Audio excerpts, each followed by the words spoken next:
pushing the boundaries of expectations, and rewriting the rules of adventure are the reasons we get up in the morning. This is a way of life, a huge and growing community of explorers and adventurers, leading the way, blazing new trails, and raising the bar. We share your hunger for a life without limits, and we know you'll stop at nothing to get there. Greetings and welcome back, KBs, for another mindful journey and exploration of the soul's best life. StephenCanyon.com is the website for all of the upcoming events and other resources available to you. Miss Maggie, hello. Hello. You had me laughing earlier.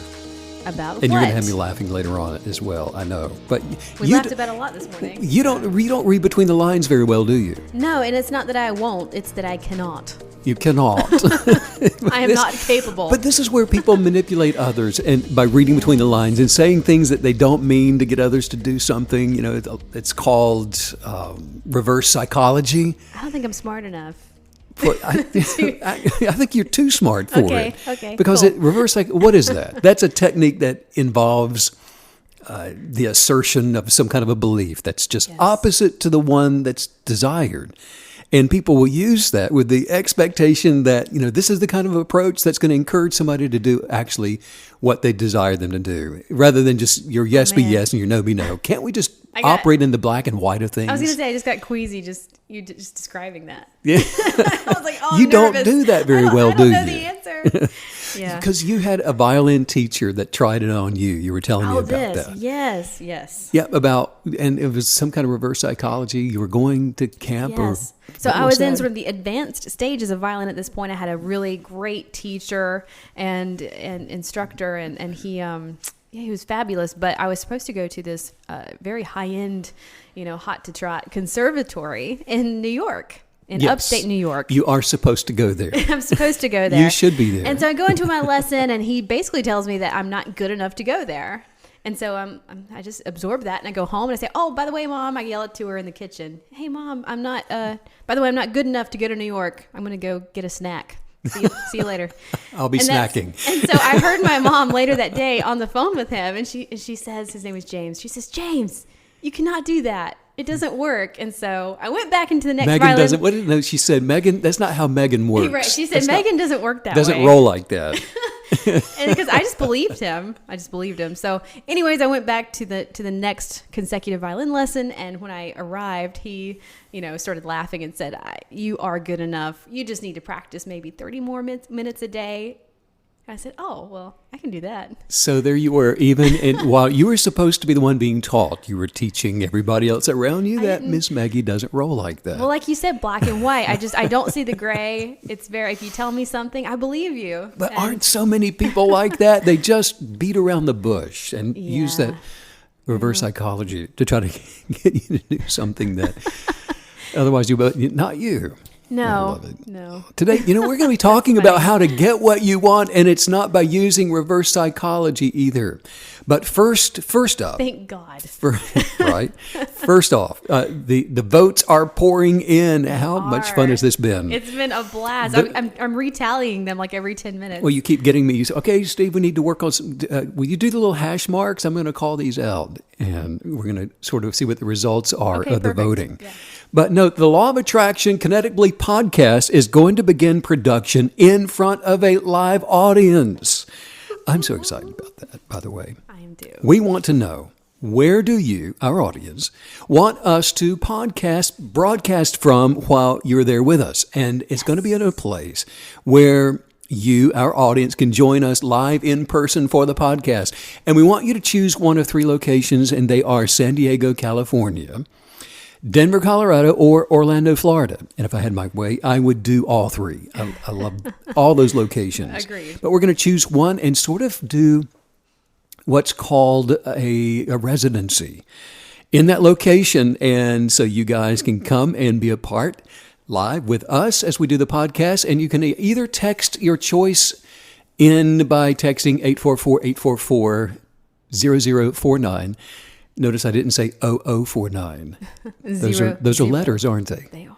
That is correct. Zeros are numbers. So 844-844-0049. Let us know San Diego, Denver, or Orlando as your choice. And can I just interject? You can only text us if you have first of all texted the word kinetic to that number, because that signs you up. That basically gives us permission to receive your text, for us to text you. So if you haven't already, text kinetic to 844-844-0049. And that is an important bit of information. And the location will be determined by popular vote. So, and I guess you can vote more than once if you really wanted to. It'll still be from the same number, so we'll know. Okay. But yeah, you can do that. Or you can just email your response to the question to kineticbelief@stephencanyon.com. Yes. I have to say, I already get so excited when we do our podcasts. And so it's hard for me to fathom how I would even, physically handle doing this with a bunch of other Kinetic believers. I can't wait to see that. I think I'll just burst into confetti. I know you. You can't. People have no idea. Anything on stage with you is candy for the soul. It's delightful. I mean, I don't know how I'm going to stop just grinning and laughing to do this. Going to be fun. It's And we're be going to try to make a determination by Friday, isn't it, of this week? Was it this Friday or next Friday? What did they say? This Friday. This I think it's this Friday. Okay. So we're Wow, well that's on quick. our way. And I even know what location's out front, but I'm not going to say I it do because too. I don't want to interfere with the process. So we'll just leave it at This has that. become so heady and important. Right? Deep. Speaking of deep, let's talk about success today and what it is. Success is receiving what you desire. Who doesn't want to have whatever it is they desire? Yes. And receiving something in addition to what you already have, that is a process of progressive evolution. It's the way that we develop, the way we go and grow. So to understand this, remember that success is experiencing what you desire to experience. It's arriving to the place where you're surrounded by the forms of things that you want to experience. Now, most people, historically, primarily in the West, but pretty much worldwide now, desire to gain wealth, or they desire to gain position in life that they believe will result in having more and more of their desires fulfilled, so that they can experience those desires. Simply put, the person who can use the most of their observational skills, their talents, whatever they may be, their faculties that have been developed, that is the person who can. Nothing more fancy than that. Right. That's just the person that can do that. And because they can, they're considered to be the successful one. They're the ones with all the authentic photographs of them doing the thing that they can do. Right. Notice I said authentic. But now success then being the advancing of the mind, body, and soul of the successful person, and that is the evolutionary principle of one action leading to another action, leading to another action, the progressiveness of action leading to other actions. That's a basic requirement for continuing the journey of living your best life. Wow, isn't that it? That's really hitting me. I love this. Success really is living life in, the best way possible. And that means, we really should be enjoying it, right? Not just the in the future idea of something that may show up or may not show up one day, but just enjoying it, embracing that right in the now. Right now. Yeah, look at receiving what you desire as an absolute for enjoying your life. Yeah. I mean, it's part of the evolution of new experiences. Each new experience first has the potential, or all the potentialities required for you to enjoy the new experience. Those new experiences, aren't those, I always feel like those are just kind of, I guess, like the lifeblood of our existence, of the fun that we're going to have. Better than repetition, right? Oh, ugh. Over, Yes. it's like the drip, drip, drip, drip to insanity. Yes, no, new experiences. It's huge. It's huge. Well, why do new experiences bring us so much delight? I mean, the enthusiasm of delight, well, it can be seen in children as they take off running toward a water park or a roller coaster just as soon as you can stop the car. Don't open the door till the car is stopped.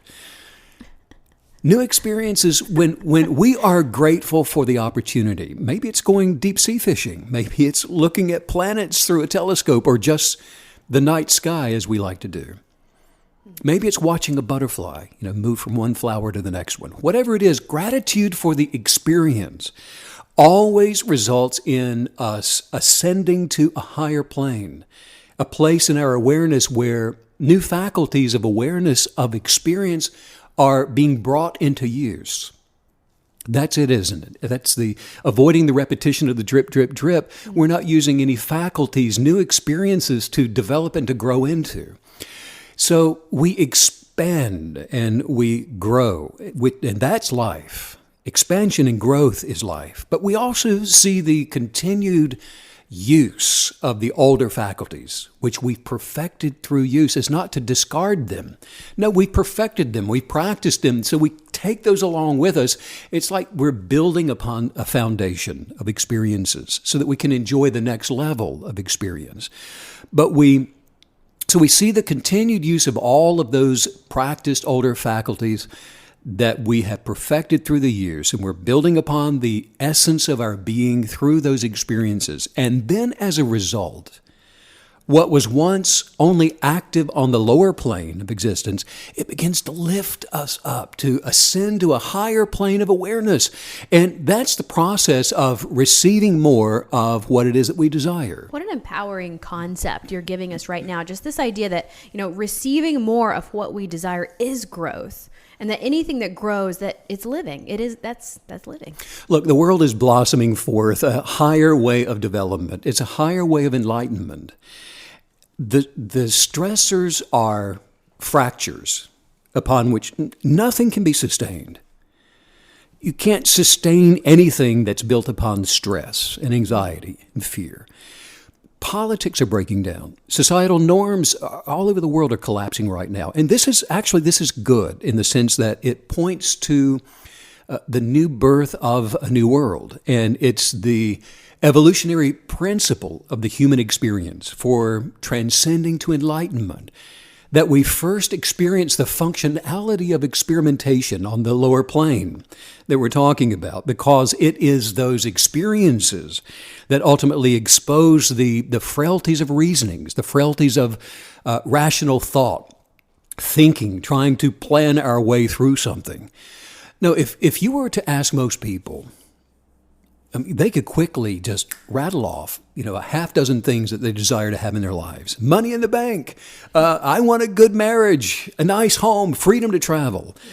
Most people can tell you really quickly what those things are. But we have to be, as super manifestors, careful what we wish for. Yeah, because there's nothing more intimately connected with what kind of experiences a person will have, what they will attract into their lives, than how it is that they imagine themselves to be treated by other people.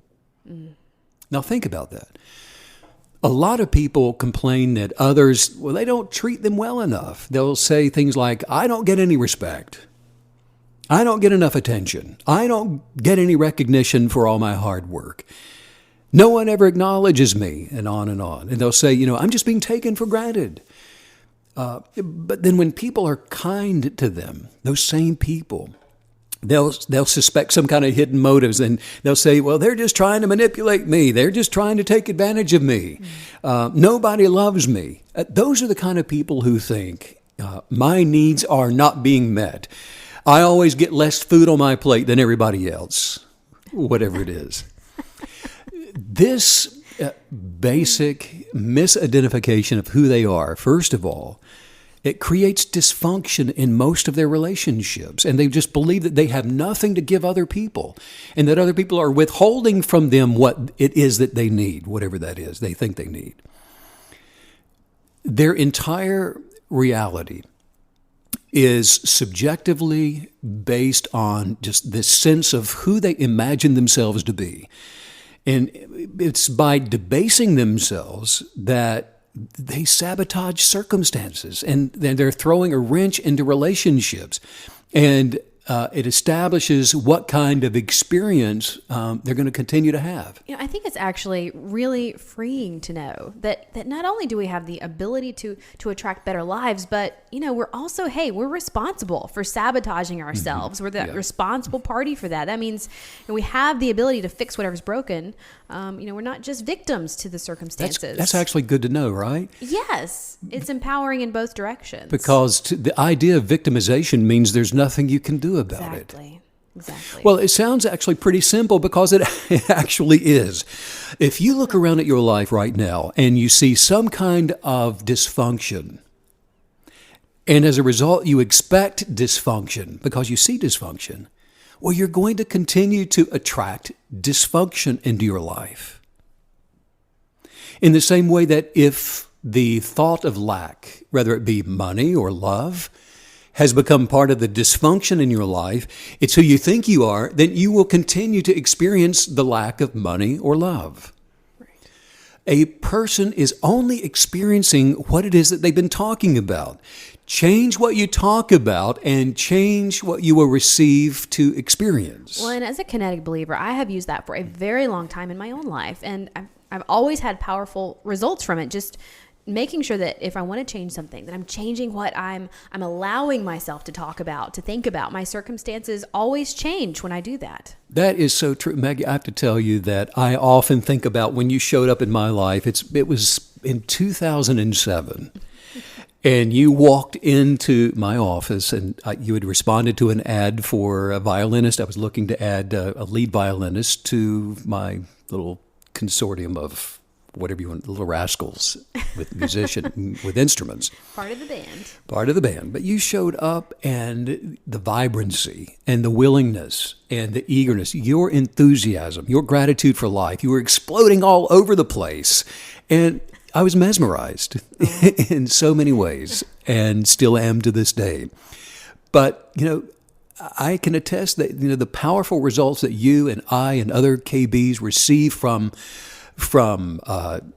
the knowing the power of words and enthusiasm and expectations, it is infectious. It is. And I have to say that when we first met, I was all over the place with my excitement in every direction. But when you started teaching me about kinetic belief and living this way, it allowed me to then focus all that energy onto the things, to really define what I wanted out of life, to understand how to get those things. And I love how I feel like kinetic belief is that magnifying glass, and it takes all that energy and all that light in your life, and it allows you to sort of focus onto this one tiny point and just basically set your life on fire.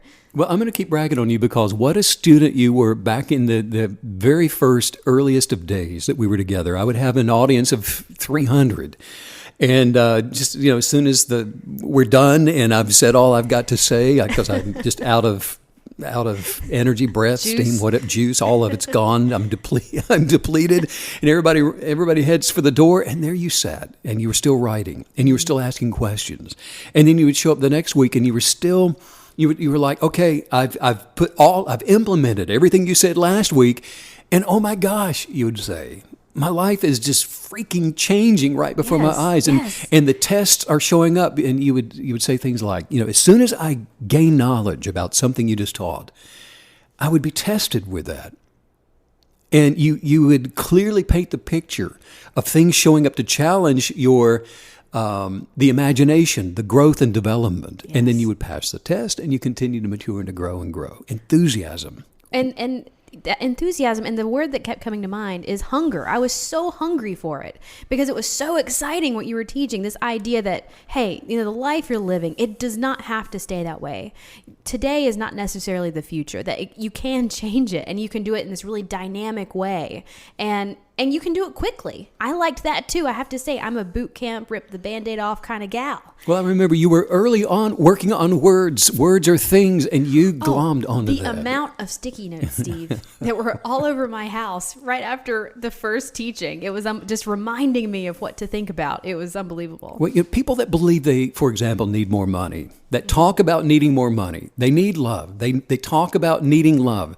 They talk about needing healing in their bodies. They need something. They believe that those things are missing in their lives. And then rather than acknowledging the good that is already in their life, because all they see is the lack in their life, well, they just continue to manifest the need for more money.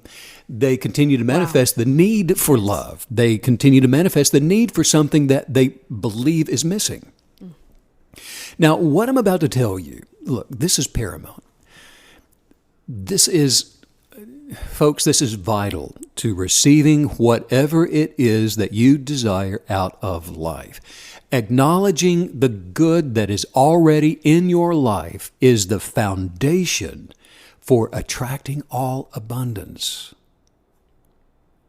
I mean, the reality that creates what you will experience is whatever you think the world is withholding from you is exactly what you are withholding from the world. And what you are withholding, it's because you believe you have nothing to give. You believe what you do have, it's too little to give. Wow, that is so powerful. That is a huge piece of this, isn't it? There's always something that we can give of ourselves, isn't there? I mean, if it's nothing but a smile, lately we're only allowed to smile with our eyes, but that counts, you know?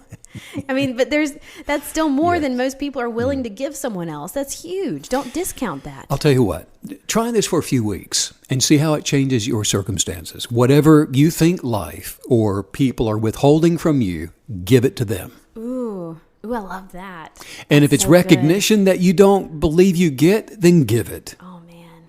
If it's appreciation that you're missing, appreciate someone else. Whatever it is, give it. Well, I can hear it now. Somebody's saying, well, Steve, I just don't have it to give. Well, just act like you have it then, and it will come to you. And I promise you, soon after you start giving, you're going to start receiving. If it's money that you need, start giving what you have. Look, in this universe, which operates through the power of quantum attraction, the law of fate, the law of attraction, cause and effect, kinetic belief, you cannot receive what you don't give, what you're not willing to give. In other words, giving determines your receiving. Whatever you think others are withholding from you, you already have the source of that within you. Because it's not going to come to you from without. It comes to you from within. But unless you allow it to flow out, you won't even know that you have it, that you can receive it. This includes prosperity. The law that your giving determines your receiving, it was actually taught by Jesus when he said, give and it will be given to you. A good measure, pressed down, shaken together, running over, will be poured into your lap, for with the measure you use, it will be measured to you. So this is a universal principle of life. The source of all abundance is not outside of you. Receiving what you desire as it flows through you, that's part of who you are. But now, however, look, when you're ready to start attracting the purity of abundance into your life, start by acknowledging and recognizing that abundance in the world recognize the abundance that's out there in the world around you as well. Well, yes, I love this. This is fascinating because I know that the source for all things exists within us, but the forms of some things that are possible, I mean, they can already be seen in the world around us, in the physical. See the fullness of life that is all around you. Ooh, yes, see the fullness. See the fullness. See the fullness. Practice presence by practice being present. And do this is a practice for you. Practice it by feeling the coolness of rain when you're in it, or the warmth of the sun on your skin. Notice the colors. The textures of flowers along a walkway. Practice presence. The taste of fresh fruit, which we just had our fill of. Flourishing life, its forms. Practice the presence of all of that all around you. So much mango. And it's the recognition of the mango and the sunshine and the colors and the textures, the gratitude for that abundance, that you awaken the substance of your kinetic belief that's within. And then let it flow out. Let it flow out, uninterrupted by thought. Let it flow, uninterrupted by stress, uninterrupted by a desire or the thoughts that you need to be somewhere else, doing another thing. Let it flow out. And then when you're grateful for life around you, as it is, uninterrupted by your desire to manipulate it, to change it, to use dominion, to rearrange people, none of that stuff, but grateful for life around you as it is. There's an outflow then of kinetic energy. Your gratitude, your thankfulness makes you a giver. You don't need to have things to be able to give, although if you feel grateful continually in all things, things will be attracted to you that you can give of things. It's kind of like those jobs that you may have applied for in the past that say, experience is necessary, or you got to have a job already if you want to apply for this one. Well, now that sounds unfair, doesn't it? Yes. I mean, if I had a job and the experience of this one, I wouldn't need this job. Exactly. But here it is in the same way. Manifestation, look, it comes only to those who already have it. It sounds like the deck is stacked against you ever changing to become more, but look, it's not. It appears that way, but that's not the reality of it. This is the universal law of reciprocity. Both faith and fear are inner states of mindfulness that attract your reality. Jesus said, to the one who has, more will be given. And from the one who has not, even what he has will be taken away. And the good news is, the caveat, is that things do not determine what you have to give. Actually, enthusiasm and the self-centric attitude, those cannot coexist one with the other. They are a duality of nature. You are either enthusiastically grateful or your egoist self is in charge. And it only responds to what can be seen. It responds to thoughts that it's identifying with. It responds to forms that it sees itself as. Well, this is such a vital and important idea, this idea of always stirring up our enthusiasm. Because there really is no better way to go through life than being optimistically enthusiastic. And I feel like a lot of times when you aren't experiencing that and you see other people experiencing enthusiasm, it seems like it comes naturally to everyone. And that's not the case. I mean, and that word stirring up, it just hit me right in the chest. Like, that is huge, stirring it up. That's what it requires to achieve enthusiasm. You don't just pop out of bed. Well, maybe you do, Steve. Well, now that's something that we talk about often, and because that's not the case, and we do intentionally stir up enthusiasm. Yes. Because as soon as your feet touch the floor in the morning, you're faced with a choice. Yeah. Are you going to be a certain negative way all day, or are you determined to be a certain positive way all day? You're stirring yourself up in an attitude of gratitude, stirring yourself up with enthusiasm. And you do this.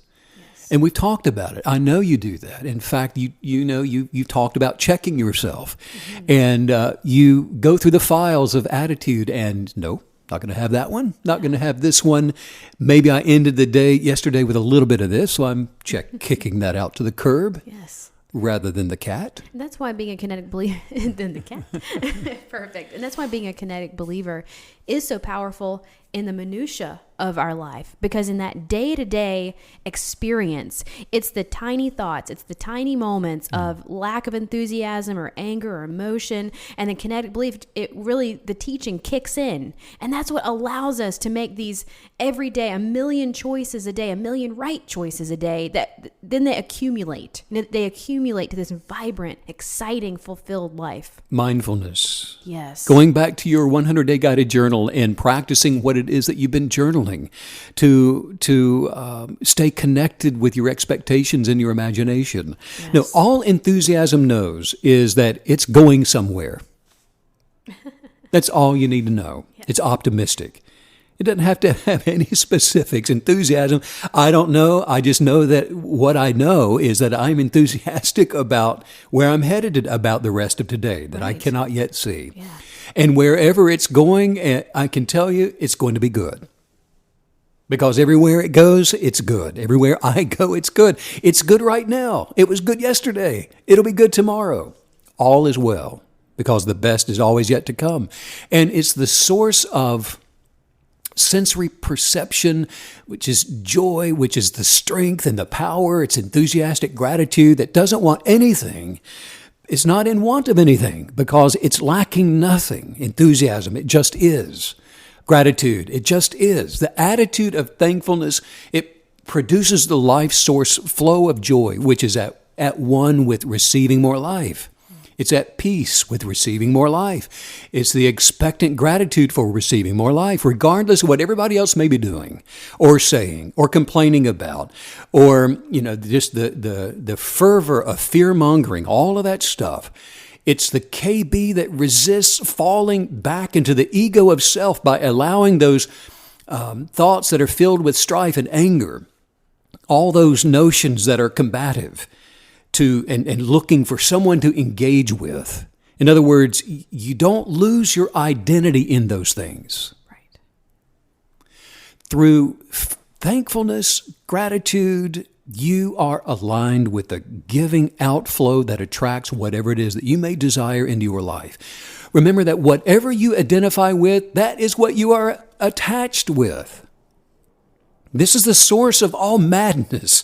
This is the reason for all of the suffering that's in the world.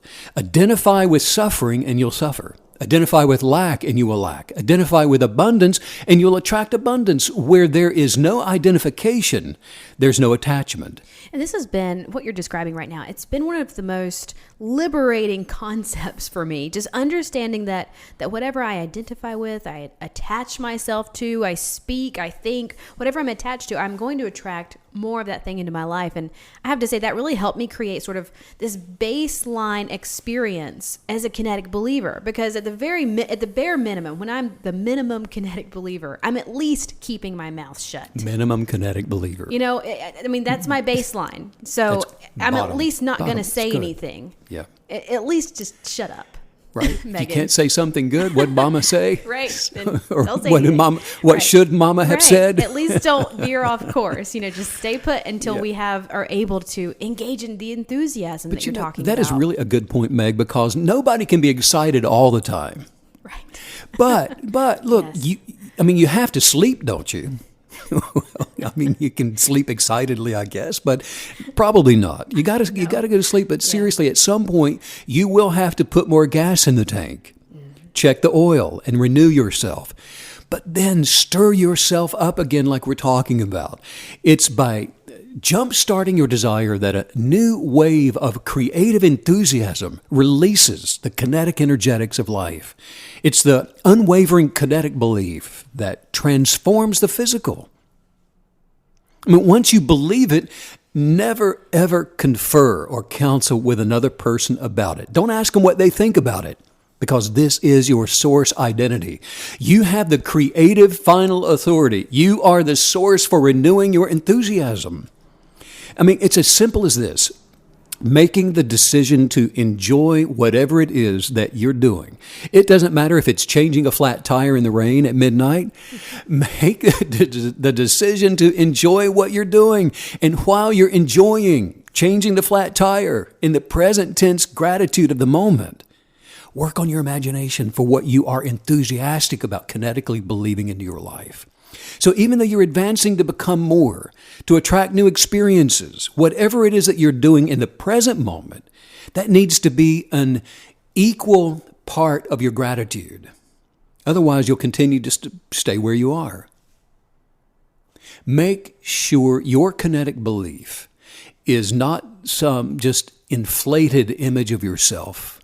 In other words, if you're bitter that you can't be the Hallmark CEO of a Fortune 500 company the day after you graduate college, bitter that you're not a movie star and famous because you want to be famous, or some kind of a rich entrepreneur on the cover of a magazine standing in front of your private jet, whatever it is, without gratitude for the process of attracting growth from where you are right now, then you will diminish to no effect. In other words, if you want to bench press 200 pounds in the gym, see yourself doing it while intently being grateful that you can bench press 50 pounds. The transformative power of kinetic belief will always do the rest. Your desire for the abundant life has the source for all that you could ever think of or imagine already within you. And it's your enthusiastic gratitude that empowers the development of attraction into the creative dimension. So attraction really is an act of kinetic belief, an act of faith. You know, it's who we are. It's also, I love though that it's also proven scientifically, you know, to be the way that people are living successful lives once and for all. Well, this is the quantum entanglement power of focus. Remember that this is productive quality of not wanting. It's the creative use of desire, which is different. You cannot manifest what you want. Now stay with me for a moment. You cannot manifest what you want. You can only manifest what you are already grateful to have. If you want it, You're energetically putting it out there that you do not have it. And if you imagine to not have it, you'll continue to not have it. Yes, it's possible that you can get what you want through a lot of stress and hard work, but things that come that way, they show up with the mess of stress and anxiety and with the fear of loss. And the fear of loss then produces loss. Things that are gained in this way come with the sorrow of losing what you've gained tomorrow. So I have a question. What about somebody who really just needs to be healing? Healing from something in their body, really specific, because there are some things that, it seems like you really do need a miracle to change it, to see change. Yeah. Let me say this. I get, Meg, as you know, a lot of emails from people who are wanting to receive healing into their bodies. And often, especially for those who are religious, they've identified receiving healing with some kind of merit. Got to be good enough. I have to do the right thing to receive from God, who's the giver to those who have earned something. In other words, there are a lot of people who believe that they can't be healed unless they're good enough. Your kinetic, unwavering belief to attract healing into your body, it has nothing to do with how good you are. Now listen to me for just a moment. In other words, God doesn't heal you because you're good. God heals you because God is good. You can manifest healing because you're grateful for being healed, not because you're conscious of some merit-based manifestation. You may have known people who've been miraculously healed from something. Healing is not just for a select few. No, it's time to shake off any of your own ideas about how healing is going to manifest into your body. Don't focus on what needs to be healed. Focus on the imagination of what is already healed, and it will come. It works the same way as prospering in abundance for anything. And if it's healing that you need, it's time for you to become manifest-minded, I would say more importantly than anything or stuff that you might ever desire. But don't allow yourself to get so comfortable with something that you don't think it can be transformed. In other words, don't get used to diabetes. Don't get used to pain medication. Don't get used to neck braces. Don't be satisfied with being just a spectator of other people who've manifested healing into their lives. Look, miracles are real, and they are for you. Be grateful where you are and imagine what's coming. Albert Einstein said imagination is everything. It is the preview of life's coming attractions. Imagination it's got the power to tap into the infinite potential of human consciousness, so never ever stop dreaming. Dream up a great life and chase your dreams every day. Let's work on some highest viewpoints. Yes. Just say this out loud. Say, I have the success. I have the success that I imagine to have. That I imagine to have. I am the healed. I am the healed. Protecting my healing. Protecting my healing. I am joy. I am joy. Protecting my joy. Protecting my joy. I am happiness. I am happiness. Guess what I'm doing? Guess what I'm doing? Protecting my happiness. Protecting my happiness. I am prosperity. I am prosperity. Protecting my prosperity. Protecting my prosperity. I have what I say. I have what I say. And I say what I have. And I say what I have. I am kind. I am kind. I am loving. I'm loving. I am prosperous. I'm prosperous. I am a creator. I'm a creator. Creating my best life. Creating my best life. I am transcending. I am transcending the pettiness of life. The pettiness of life. By being the positive light. By being the positive light. That I was created to be. That I was created to be. One more thing. And one more thing. All is well. All is well. For me. For me. Wow. How to get exactly what you want. I am enthusiastic, if anything, right now. You always are. Yay! It's going to be a great day. I can feel it. If you want to check out the guided journal that Stephen has created and that we mentioned on the podcast today, you can do that at stephencanyon.com and go there to check out events. And don't forget to vote for the location. So we've got number 1 as San Diego, or 2, Denver, or 3, Orlando. And you can text Kinetic to 844-844-0049. That was well done. Well stated. Sending out much love to all the KB creatives all around the world. Yeah, thanks as usual, Steve, for all the wisdom. Bye.